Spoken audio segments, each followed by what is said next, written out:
when we search for do research tools, academic research tools, and say what are the 12 leading reasons why people leave ministry, not one of them has to do with theology, doctrine. Not one of them is something that the pastor would learn in seminary. The 12 leading causes of people leaving ministry are not things that people learn in seminary. Based upon those three scales, they can predict how close somebody is to being burned out. Of course, once somebody's burned out, they're not taking those inventories. They're already done. So you use the inventories to try to predict who's next and help them before it is they leave their job.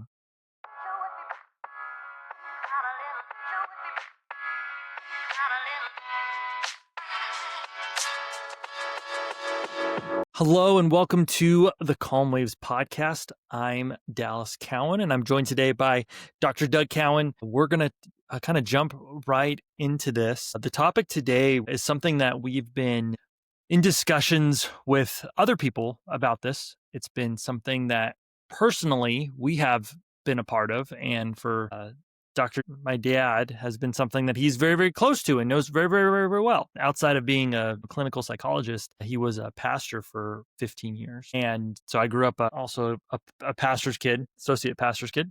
And so, but one thing that we've been discussing, because all of our technologies and the things we do help people a lot. They help people with their brain performance. But one of the things that we've been in discussions with a couple other people about a project is to help pastors and help them with their brain performance.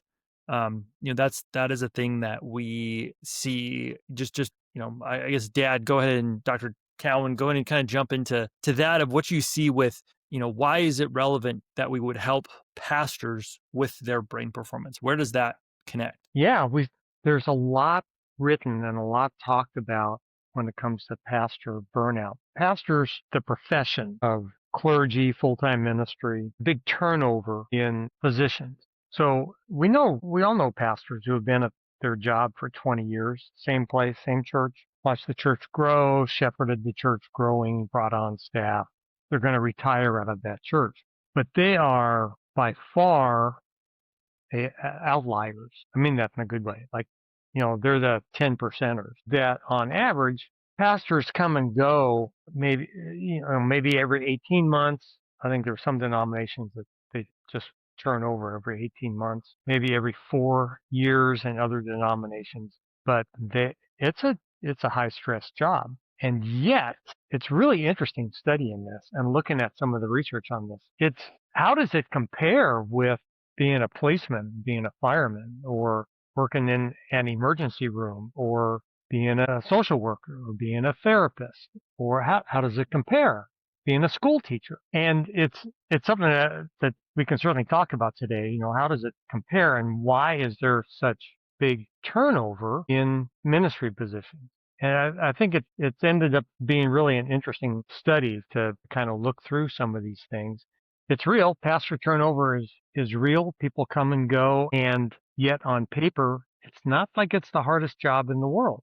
But there are some reasons why people in ministry get burned out and leave. So it's certainly worth talking about. The clergy, ministers, pastors play a huge role in our culture, in our society. I mean, really all around the world where Christianity is allowed, that the church can be really a hub for a community. And some studies say that when people in a town, pick a town, any town, Phoenix, Portland, whatever, people in a community have an emergency or a mental health crisis, or there's been an auto accident, somebody's gone to the hospital, that one out of four times, the very first call is to their pastor, to a minister.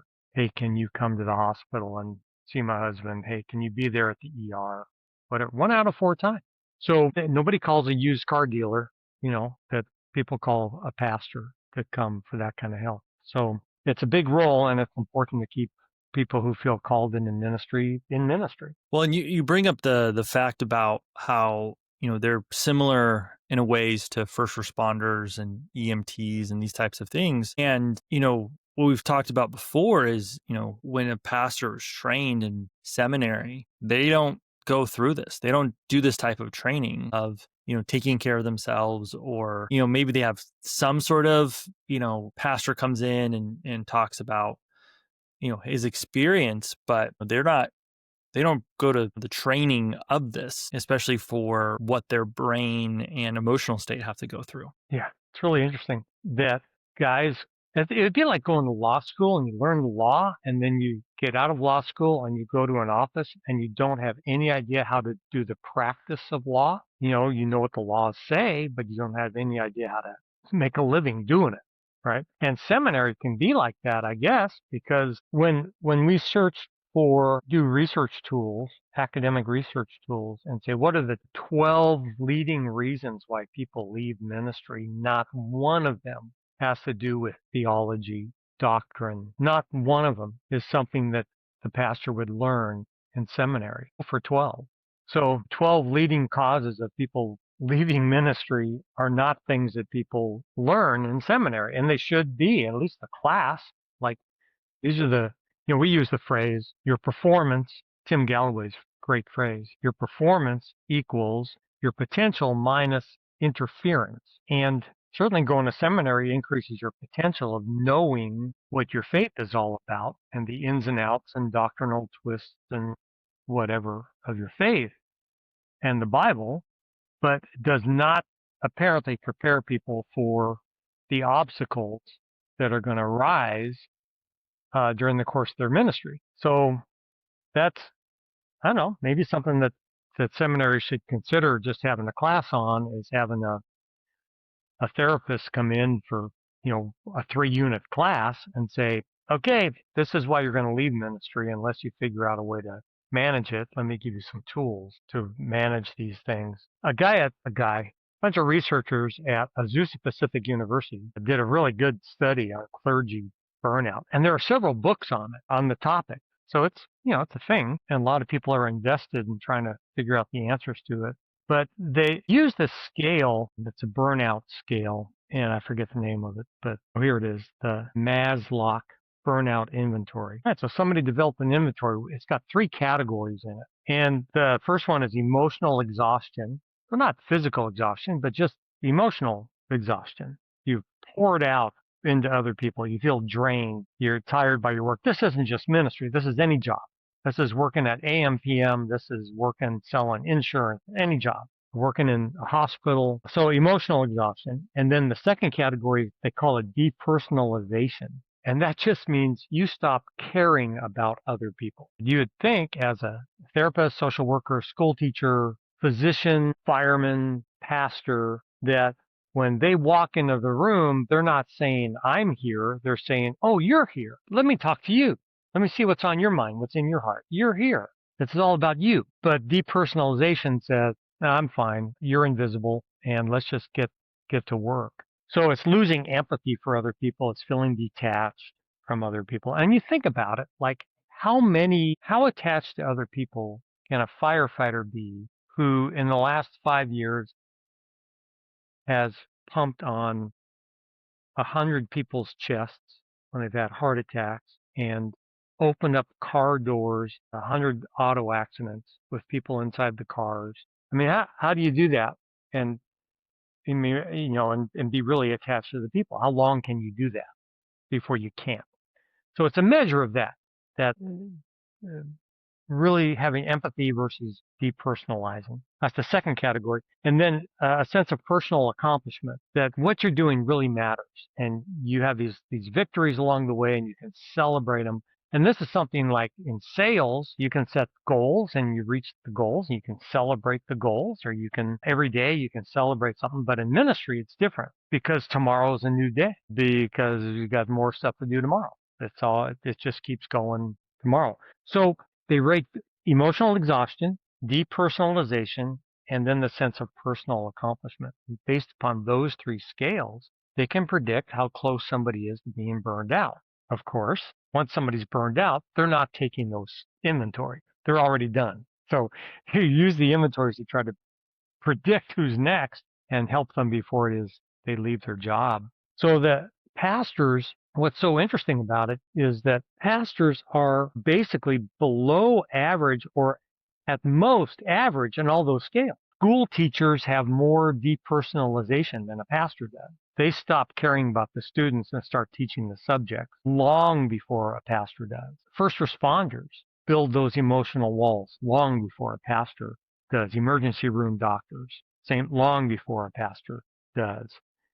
And so these people are way closer to getting burned out than a pastor does. It's like, well, why would a pastor ever be burned out? And it's because of how many hours they work. That a pastor's on call 24/7, and so they're preaching, they're teaching, they're counseling, they're going to meetings. This is my list, right, that I made. They're dealing with budgets and business of the church. They plan events. They have to attend events that they didn't plan. When there's an emergency call, they're the ones going to the hospital. If there's a crisis in a home, they're the ones taking the call. They're planning trips, mission trips, or building houses in Mexico, or whatever. And they're doing outreach things in the community. When somebody needs money, they're helping the couple that doesn't have any gas. They're getting them food at the food pantry. Where a therapist, my job as a therapist doing in private practice may have more pressure and stress than a pastor at any given time, but I just limit my practice to 20 hours a week. That's it. See 20 people. That's all I'll see. And same with a social worker. It's that it doesn't ever end for the pastor, and he often can't see any victories in it. So after a while, he just says, yeah, I'm going to go sell insurance. At least I can get rated by the marketplace. Marketplace can tell me if I'm doing a good job or not. Those things are interesting anyways. I look at the research. That's so good. It's so fascinating to kind of see that, because I got to see that firsthand, being a pastor's kid and seeing the stresses. And, I love your phrase that you say, there are no days off, just days out of town when it comes from a pastor standpoint. And so, I have a lot of empathy for these guys in ministry that are working really hard to take care of their congregation, doing what God's, called them to do. And then they get to a point where they're just like, I can't, can't do this anymore. And where does that lead? And it's kind of the we talk about when we were at the group home too, and when my wife and I were at the group home, we talk about secondary trauma of, even though in the definition of secondary trauma is, you're being told something, like a therapist who says, hey, this really bad thing happened. And, when we were at the group home, we were being told stories from the girls that were these really horrible things. And so you're not reacting, you're not doing anything, but then it lingers with you. Oh my gosh, I can't believe that happened to them. I remember there's a story of the girls, and they were probably between 10 years old and 15 years old. And they're all telling stories about how they were beaten by their parents in different ways. And so it's like you're listening to this and you're going, okay, how do I do this? And so pastors are dealing with this, the same thing is, it's the worst of the worst situations that people are coming to their pastors going, I'm struggling with this thing happened to me, all these different things. Again, I think we can talk about, I think we know that there's a problem. I think, there's a problem taking place, whether it's that is happening to these pastors, and we can see these failures that are, in the news from these pastors that are, that are going on. Kind of the project we're working on is, how do we help pastors? How do we help either their longevity in the ministry through the tools? So, okay, if we can improve their brain.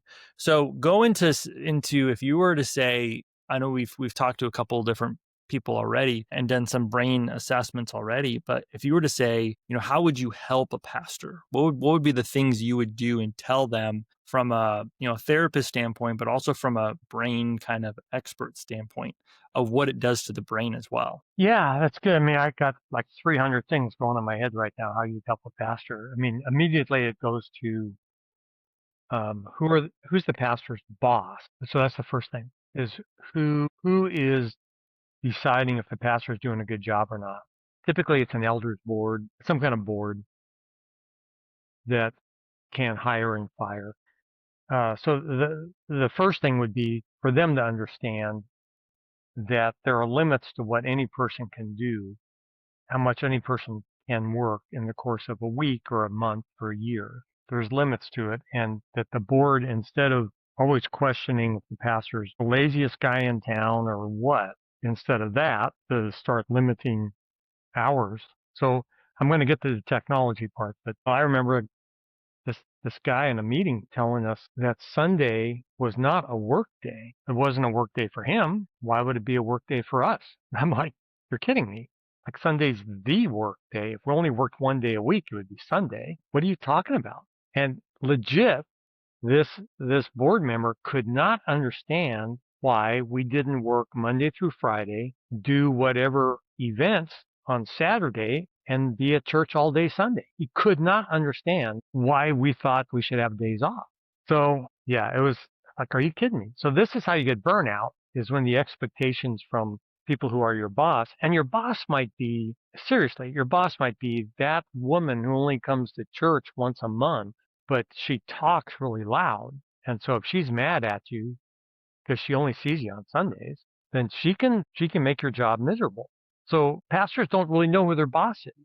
And there often aren't clear job descriptions to let them know if you're doing your job or not.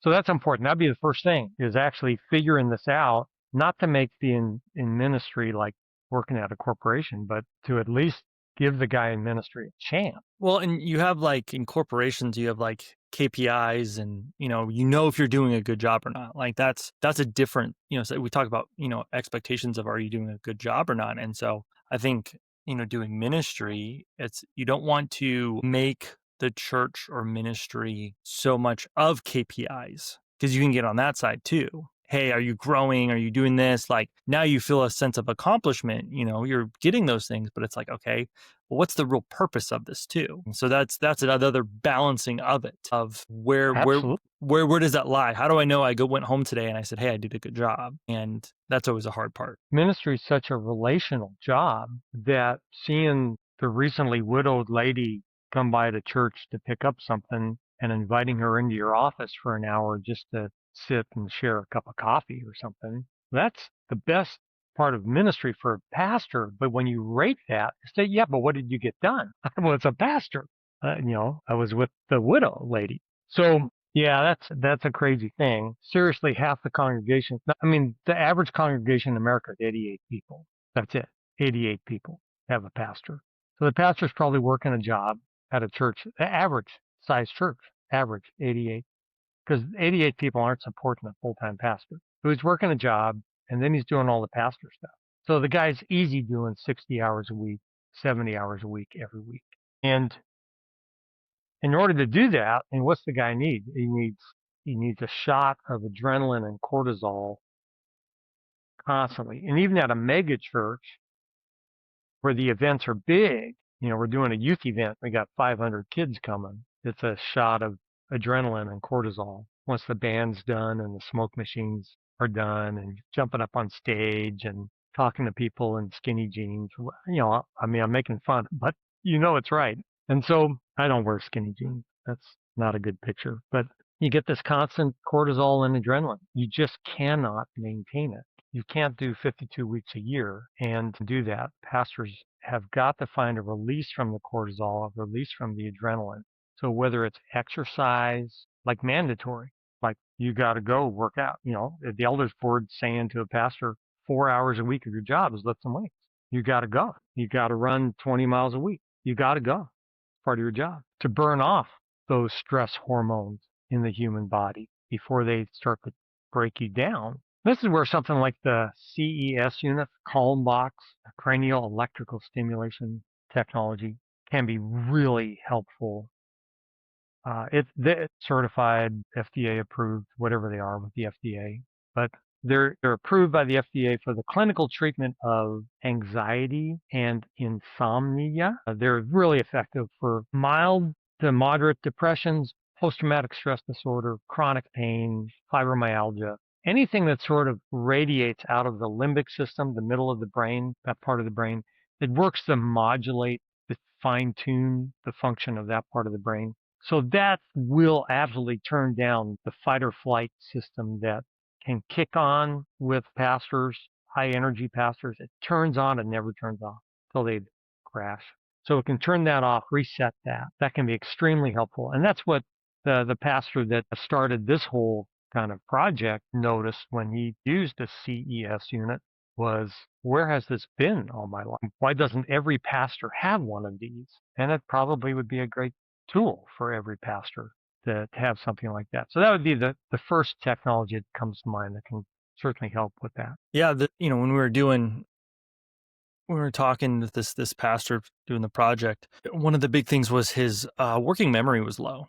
And it was just an interesting kind of observation of, working memory, which is, doing the short term sketchboard, you know, in your head, where you have to remember, names and faces and places and all these different things. And so, come to think of it too, it's like, at what point, do you have a church that you're pastoring or you're, co-pastoring in, or associate pastor, whatever it looks like, where you start to go, okay, I gotta work on this, or it's gonna deteriorate.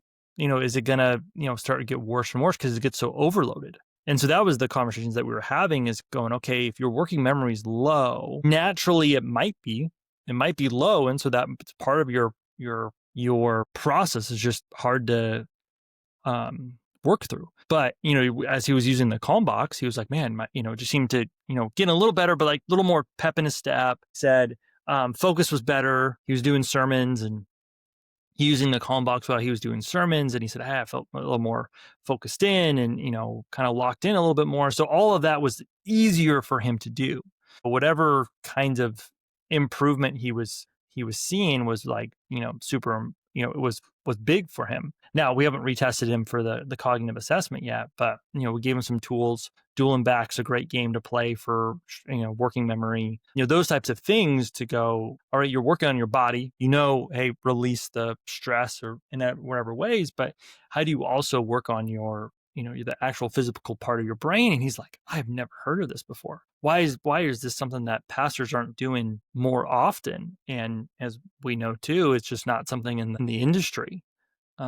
It's not something that people do. And people talk about like the mental side of it, the mental performance maybe side of things, but not the brain performance side of things. But yeah, they still have that same types of stresses that you would see with, as again, the first responders and everything like that. So yeah, the Calm box is great. Love that. I think the cognitive assessment is from the Cryos is amazing just because it gives you so much great insight to what's happening and not only your brain performance side of things, but also stress levels, post-concussion symptoms, things like that, to get really kind of, okay, how are you doing? Like what's going on? So that's just a great tools to be able to use. And, something that we're really excited about as we're starting to kind of talk about this and build this out. But, what would a program look like for pastors in particular?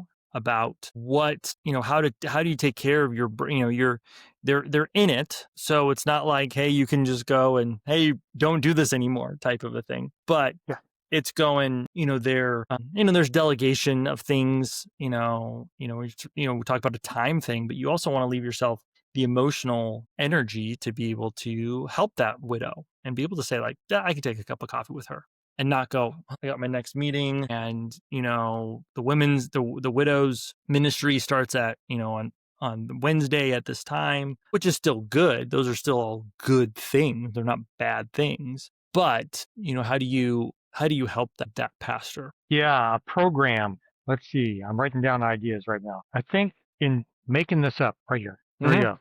So a program first, the foundational part of a program is self-identity. And I'm going to close the door. Okay, say it again. Foundational part of the program, it would start with self-identity for the pastor to really deeply come to understand that he is a son of the Most High King, a dearly loved child of God. Find his identity, legitimacy in being part of God's royal family, as opposed to having the name tag of pastor. Pastor's the job, pastor's the profession, pastor's the vocation, pastor's the way he expresses that. But he is the son of the king and an ambassador for the kingdom. And so he leverages his time by being a pastor. I think that would be first, that his identity is not in being a pastor. So when somebody criticizes him as being a pastor, it's like not as personal, as he doesn't see it as a personal attack, that he knows who he is in his relationship with God. And so if somebody criticizes him as being a pastor, he can go, I can learn from that. That's fine. And because it's just his job. There are too many pastors that's like that's everything in their life. And so any threat to their position as pastor is just massive. So because their identity is wrapped up in being a pastor. So that would be the first thing is where do you get your sense of legitimacy from? What's your sense of identity? Where does that come from? Certainly keeping your family strong would be second in that. For you pastors listening, your marriage is way more important than your position at church. And if you get that mixed up, that's the second, that's strike two. So strike one's your relationship with God and your identity in God. Strike two would be your marriage gets messed up and you lose your relationship with your kids and they get messed up. And the expectations from the church are just overwhelming to the family. From there, it's pastors need to be able to set boundaries well, and that means they need to be able to sleep at night. So the only calls they should answer would be emergency calls. So if they need to set up an answering service to take the calls after 8 o'clock at night and to screen them, is this an emergency? If it's not an emergency, let me take a message. I'll pass it on to the pastor in the morning. That works. And as a therapist, I've had that for most of my practice years, is something to screen the calls, and it starts with, this is an emergency, call 911. Don't call me. Go to the ER. Don't get my advice. Don't wait for me to tell you to go to the ER. Right? So to screen the calls, and if it's a legit emergency, put the call through to the pastor. And if it's not, somebody at midnight saying, hey, pastor, I had an idea of what you ought to do.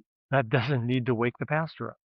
So to set boundaries, I think would be very, very helpful for the pastor to have a day that's just rest, where he plays pickleball and lifts weights and mows the lawn and takes his wife out to the country for a picnic. That's important to have a Sabbath day, whatever day it is. And I know for our family, at first it was Monday was our day off, and then we took Friday. So we had Friday, Saturday, and that's because Mom would say, why do we get your worst day? You're exhausted after Sunday. So Monday's your worst day. Why do we get that day? Let the church have that day. They did it to you.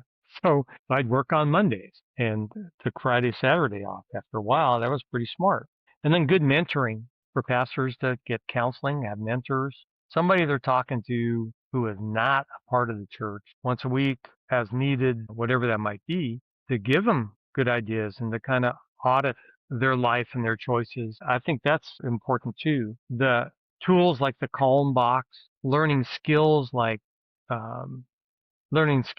will help lower the fight or flight response.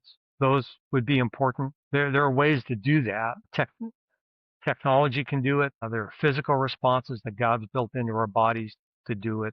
Basically, treat the pastors like an athlete. You just talked to a guy who's the performance coach for an NFL team, and we were talking about, gee, do any of those athletes experience stress? Gee, do any of those athletes experience difficulty sleeping? Yeah, like 100% of people in the NFL or Major League Baseball or minor league baseball, or how stressed is a 30-year-old playing Double-A baseball? If he doesn't make it in the September call-up, he doesn't make it. He's working at Costco or finding another job. So a lot of athletes have the same stress. And for the clergy members then to start actually treating themselves as if they were a professional athlete is always a good idea. What is it athletes have? They have coaches, they have trainers, they have boundaries, they have good eating habits. Hey, there are way too many pastors that are obese. It is just not a good idea. They have better physical health. So to take care of themselves better, because it's a high demand job. Yeah, I think there's, as you said, like treating a pastor like an athlete. I think that's both sides of it. I think there's the pastor needs to treat themselves like an athlete, meaning I got to be, purposeful in what I'm doing, my body, my mind, my spirit, those types of things. But also having other people treat them as like athletes. And I think that's what we're kind of bringing to the table is like the same kind of processes that we would do with an NFL player or a Major League Baseball player, bring it into the pastor's world. Not because, and it's because they have this, somewhat of a physical or, a mental demand too. Physical, I mean by the brain demand type of a thing where, if they're scheduling things, they're doing things, they're working 80 hours a week, type of a thing. And I think the boundaries thing is a really interesting conversation too, some other time. But, I think about that because of when you talk about an answering service, an answering machine, we don't have those anymore. You can find, it's direct DMs on Instagram, it's text messaging, they're always able to be, communicated with. So it's just an interesting thing where they're just always working. And a lot of times they love what they do, and they're really purposeful with it. But they're unless they go again, unless they're out of state, it's really hard. Oh, sorry, I couldn't text you. I was out of state. But also those expectations to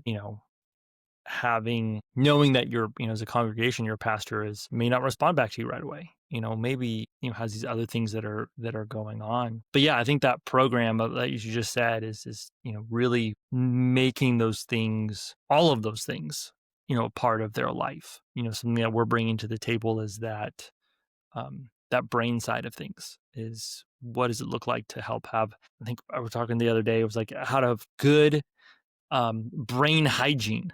People talk about hygiene, and that's a word that was brought up of have good clean eating. People talk about clean eating. Oh, I work out, got my Whoop, and it tells me this. What do you do about the brain? What do you do about your your mental side of things to make sure it's clean and it's doing the things that it needs to do to be better. Hydrate. I'm right here. I got this. Yep. I got Yep. this, and people do coffee. Coffee's not a very good hydrator. Trace minerals. Trace minerals are amazing. I do a lot of trace minerals, especially being in Arizona because we sweat a lot. Kind of those types of things. When we talk about pastors, when we talk about programs, what do you hope for the future to be? What do you hope for the future for pastors? Where if someone's going into the ministry, if someone's going into seminary, what are they equipped? What's something that they don't have in their tool belt, but you wish they would? Well, I would love to see integrated into the curriculum at seminaries at least a class on the 10 or 12 reasons why you're going to leave ministry within 6 years. I resigned 6 times in my first 6 years, 6 times. And then it was like, no, you're just go home, go to bed, wake up. It 6 times in the first 6 years. And it was from things like, I'm working 65 hours a week and going broke. I mean, how does this work in the real world? Just stuff like that.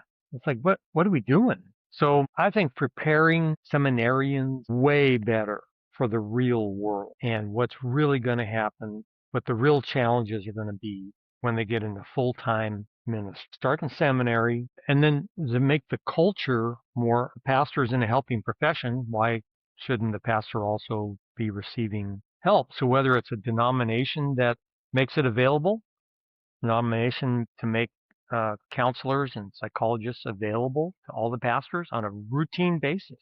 Hey, I hear you just got hired at First Baptist Church of whatever, and every Monday at 3 o'clock we have a counselor available to talk with you, a mentor to talk with you about how you're doing and pray with you and just chat with you. And that's part of what the denomination makes available to all of our pastors. So welcome to the club. I'd love to see something like that. And then some kind of guide, some kind of, I don't know, we'll make a video series or something that talks about what other resources pastors can do to help their longevity, to help their performance, just like we do when we talk to pitchers, or just like we do when the things that I've made for my clients on managing stress or managing whatever, to do that specifically for pastors. I'd like to see those things and pastors use them. And I think too, I was thinking about it now. It's like, I don't know if it's changing probably in the culture, but it used to be where showing stress or showing overwhelmingness was a sense of, weakness. I think, as a pastor, you're kind of at the very top of the food chain when it comes to, pastor being overwhelmed. Why are you overwhelmed? You're supposed to be this.